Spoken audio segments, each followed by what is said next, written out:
Election officials in Wisconsin, they're preparing for a recount of millions of votes. Green Party nominee Jill Stein is behind it. Hillary Clinton's camp supporting it. Of course, Donald Trump railing against it. And Pennsylvania and Michigan could actually be next. Donald Trump just officially won Michigan's 16 electoral votes, but the margin razor thin. It was also extremely close next door in Wisconsin. The Wisconsin recount, the state now in the process of recounting nearly 3 million votes in the presidential race. Every candidate who is on the ballot as a presidential candidate has the right to request a recount. The effort, led by the Green Party's Jill Stein and joined by Hillary Clinton's campaign. You know, we're in a rigged system, folks. The winner, President-elect Donald Trump, who for months railed against what he called a rigged system, blasted the move, which could also lead to recounts in Pennsylvania and Michigan. Trump tweeted, "The people have spoken. The election is over." But in a tweet twist, the president-elect posted he would have won the popular vote if, quote, "you deduct the millions of people who voted illegally," end quote. He then claimed serious voter fraud in Virginia, New Hampshire, and California. So why isn't the media reporting on this? Serious bias. Big problem. Trump tweeted no proof to back up his claims, and California's Secretary of State called the allegations of voter fraud absurd. Trump's latest tweet storm comes as there is more attention on his global business interests. What are all these conflicts of interest? I think that's the thing that's going to follow him through this entire presidency. There's also transition turmoil over possible Secretary of State contender Mitt Romney. He went out of his way to hurt Donald Trump. I don't think a cost of admission for party unity has to be the Secretary of State position. A lot to unpack here. Now, that piece mentioned Trump's tweet storm, but it didn't mention Trump sent out 13 tweets in less than 24 hours. That after he heard about the recount push. Graphics people were barely able to fit them all on one screen. And yes, that is your new incoming president. Let's bring in our panel right now. Former Democratic New Jersey Congressman Steve Rothman. To his right, Andrew Whitman, senior political correspondent. We're also joined by Jeannie Zaino. She's a professor of political science at Iona College and also a senior advisor at the consulting firm of Applied Techonomics. Yes, Dominic Carter, political journalist and author, by the way, the first time I nailed that. All right, now, Jeannie, that my fourth try. But nonetheless, is this an exercise in futility, or do you think at the end of the day, Wisconsin could be maybe close enough to flip here? We saw how close it was in Michigan. Is this just, they got the money, they might as well do it, or you think this might, the more we dig in here, some of the numbers might change? In terms of overturning the election, it's, very, very unlikely because she'd have to turn over, at least 3 of these states. And we haven't seen election recounts involving, at the minimum at this point, about 12,000 differential to 70,000 in Pennsylvania overturned. So I think it's highly unlikely that it changes the outcome. So from that perspective, this is, an exercise in futility. Just from a trending standpoint, in terms of what we've seen with the popular vote, where on election night when it was called to where it is now, roughly about 2 million votes separating it, she obviously with a plurality. Every count, the number keeps growing. Is that because of the absentee ballots? It probably is because of the absentee ballots. We also have, remember, provisional balloting since 2000. So there are a lot of factors in there, mail-in ballots when those are allowed. So there's a lot of factors that can increase it. But to overturn the election is an uphill battle. As you mentioned, he just picked up Michigan narrowly. So that, adds to his total. But theoretically, if Wisconsin were to flip, they could go to the others. But like you said, nobody's saying. And now you have conservatives and Republicans in Nevada saying they are going to challenge the outcome there. So you could have recounts. But I think it's an exercise futility that way. But when you look at it from a larger perspective, I happen to believe this is a good move because I think we need to underscore the fact that we should not be running elections without a paper trail. When you have these electronic machines, you need a paper trail to recount the votes. And many of these districts do not have that. And that raises all kinds of questions. And she does have a lower vote count when there is no paper trail, and that is suspicious. And they've found irregularities in states like Wisconsin, et cetera. Dominic, let's go to the electronic trail here. He not only does he send out 13 tweets in 24 hours, but he's making stuff up.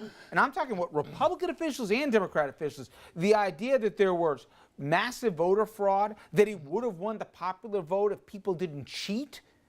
This is the president-elect saying this, and I'm hearing from Republican and Democratic, as I said, election commissioners of the state saying, this didn't happen. He's completely wrong. And when asked to give a scintilla of proof, he's provided none. But that's dangerous stuff when you have the president-elect saying the people are cheating.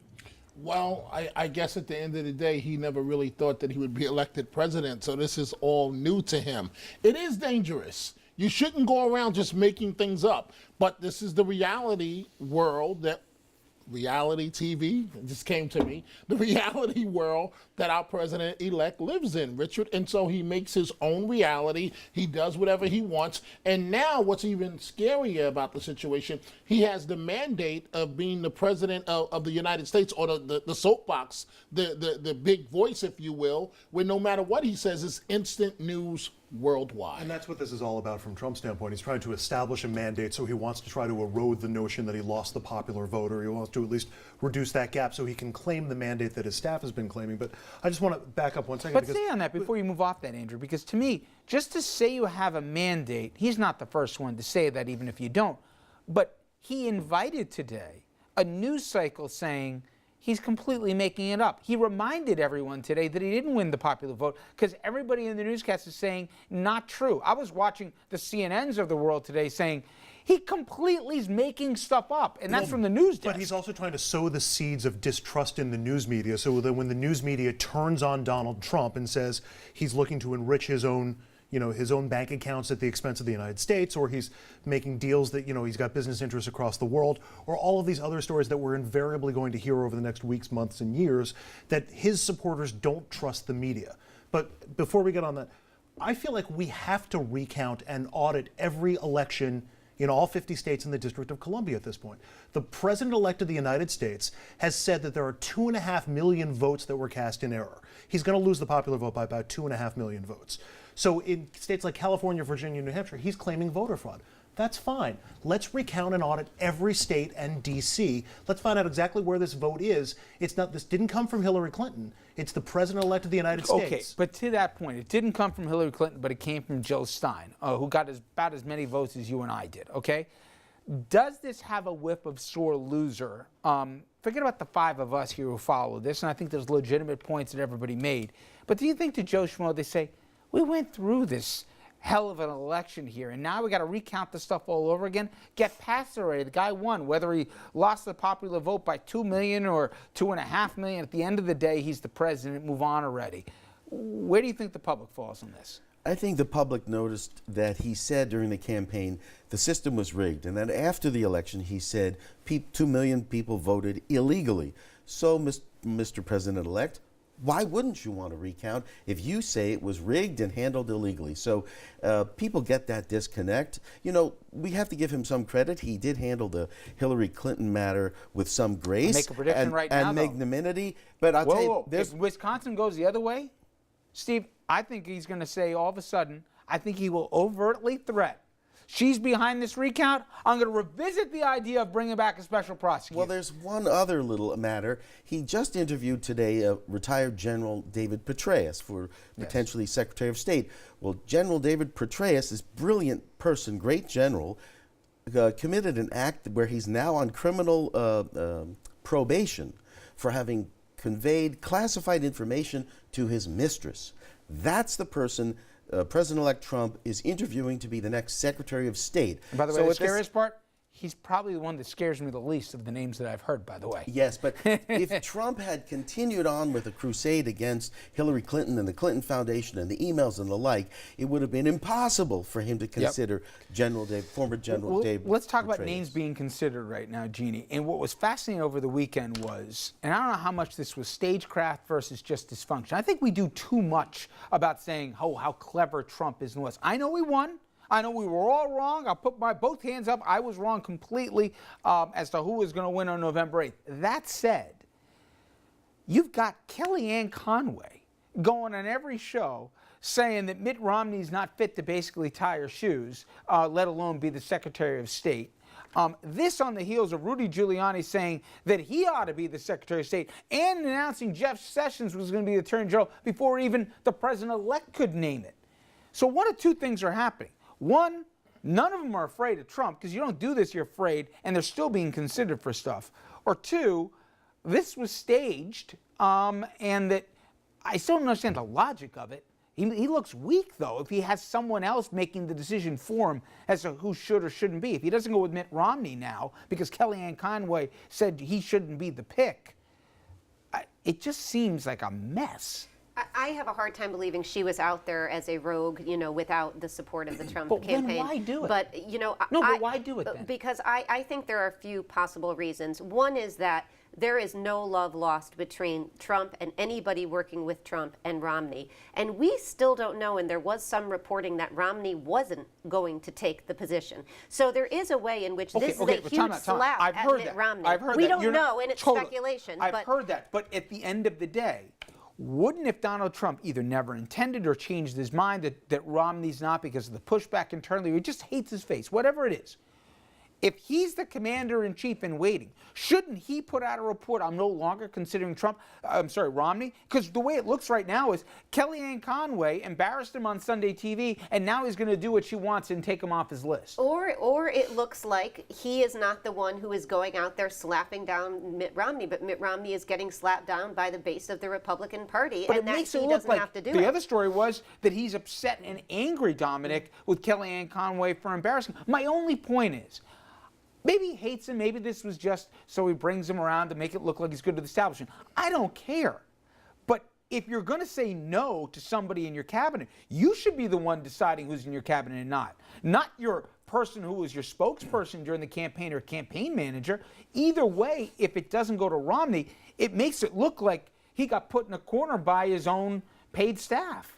Well, I hear your point, but in fairness, Richard, to Mr. Trump, I don't ever recall a president-elect coming out there and announcing publicly that he was no longer considering someone. It's not done that way. Do you ever remember, though, people lobbying for a position People lobby publicly? all the no, time. but saying that I'll be good for, like what Giuliani did, and still be considered? I've seen people try and do that. They're immediately crossed off the list. This is true. But again, Richard, we cannot look at Trump from the prism of a regular politician. There's everything about this guy Okay, is but then I come back to my abnormal. original question. Is this a method to the madness, or are they just reacting to the last person in the room? Because I still don't get, if Romney doesn't get the gig, the perception is that the people in his office didn't like him, so he didn't get the job. It's like Chris Christie doesn't have a job because his son-in-law didn't like him. That's the narrative. That doesn't make Trump look strong. I agree with you. I don't know what the answer is. I just think that our president-elect, I think he likes the media intrigue. He likes the different spin out there, almost like a reality show. I really believe that he likes that. During the campaign, there was one theory that he likes to see his people go at it. But then I also remember how mean all of you were, where he ripped the new one into 20-some-odd people who come up to Trump Tower from all the networks saying, you guys weren't fair to me, you weren't nice to me. He keeps using those words. Do you think there's a plan here, or do you think it's seat of the pants? I think in this one, I agree with what Dominic is saying, that there's a reality show mentality, which has done him well, to our president-elect Trump. But in this case, with regards to Conway, I think she's gone rogue. I think this has not been scripted, and it can't help but embarrass the president-elect if he ends up choosing Romney, or even if he ends up not choosing Romney. It seems like he was reacting to what his aide said. It's different if Rudy Giuliani was lobbying for a particular position and doesn't get it. But this is an aide, a close personal aide to President-elect Trump, lobbying publicly for her boss not to do something. What do you think? I think there's a little bit of having it both ways on Trump's behalf. That way he can say to establishment Republicans, look, I was talking to Mitt Romney, but it wasn't a good fit, so I went out and I picked Rudy Giuliani instead, or I picked David Petraeus instead. But why not do that yourself? Because now he gets the public spectacle out of the whole thing. But he makes it look like there's a narrative out there, you guys have heard this, that it's Pence who's talking to world leaders right now, that it's not even Trump on the other end of the phone. There's going to be all these storylines out there that, it fit remember the conversation with Kasich during the primary, was trying to figure, and the running mate, and this whole supposed story, whether it was real or not, who knows, but it makes for good TV. Hey, you be in charge of domestic and foreign policy, and I'll handle making America awesome, or whatever he said. I'm sure it wasn't phrased that way from Donnie Jr., but the point of it is there's this belief that he's trying to outsource all this, and when you have different warring factions in any administration, they're going rogue, they're going to the press and lobbying for who they want. You can't run a candy store that way, let alone an administration. I will say this. It does look like a mess. I think it really is a mess.